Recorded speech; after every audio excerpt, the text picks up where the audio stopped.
Welcome to my channel SAJ Academy. இப்போ மத்தியமா பாட்டில் இருக்கக்கூடிய தோஹா பார்க்க போகிறோம். ஏற்கனவே 3 தோஹா பார்த்துருக்கோம். இப்போ 4th ஒன்லேருந்து பார்க்கலாம் வாங்க. வித்யா தன் உத்யம் பினா கஹா ஜூ பாவை கவுன் பினா துலாயே நா மிலை ஜவுன் பங்கா கி பவுன். இந்த 2 லைனை எழுதினவர் விருந்த்ன்ற பொயட் எழுதியிருக்காரு. அதுக்கான மீனிங் பார்க்கலாம் வாங்க. வித்யானா அறிவு, கல்வி, தன்னா செல்வம், உத்யம் பினா உழைக்காமல் கிடைக்காது. அதுக்கான எக்ஸாம்பிள் என்ன சொல்கிறாருன்னா, பங்கானா காத்தாடி, காத்தாடியில் இருக்க அந்த இப்போ ஃபேன் இருக்கு இல்லையா, ஃபேனோட ஃபெதர்ஸ் ரெக்கைன்னு சொல்கிறோம்ல அதுதான். பவுன் காற்று, இப்போ ரெக்கை இல்லாமல் காற்று வராது. அதே போல் தான் நம்ம உழைக்காமல் கல்வி மூலமாக செல்வத்தை அடைய முடியாது அப்படின்னு சொல்லியிருக்காரு இந்த போயட்.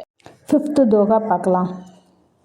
ஹரி சா ஹீரா சாண்ட் கை கரை ஆன்கி ஆஸ் தே நர் ஜம்பூர் ஜாஹிங்கே சத் பாஷை ரைதாஸ். இந்த போயம் எழுதினவர் ரைதாஸ் என்ற போயட். ஹரினா கடவுள், கடவுளுக்கு சமமான விலைமதிப்புடைய வைரம் வேறு எதுவுமே இல்லை. சாண்ட்னா வைரம்.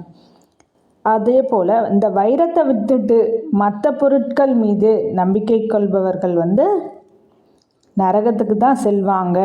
ஜம்பூர்னா நரகம் அப்படின்னு சொல்லியிருக்காரு. நெக்ஸ்ட் 6th தோகை.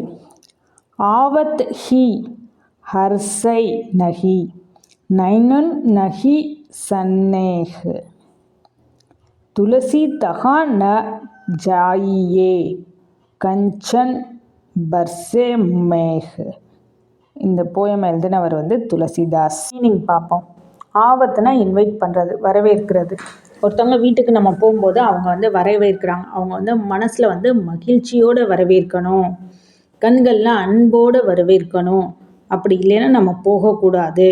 அவங்க வீட்டில் கஞ்சன் பர்சே மேக மலையே தங்க மலையே பொழிஞ்சாலும் அப்படிப்பட்ட வீட்டுக்கு நம்ம போகக்கூடாது அப்படின்னு சொல்லியிருக்காரு இந்த போயட்.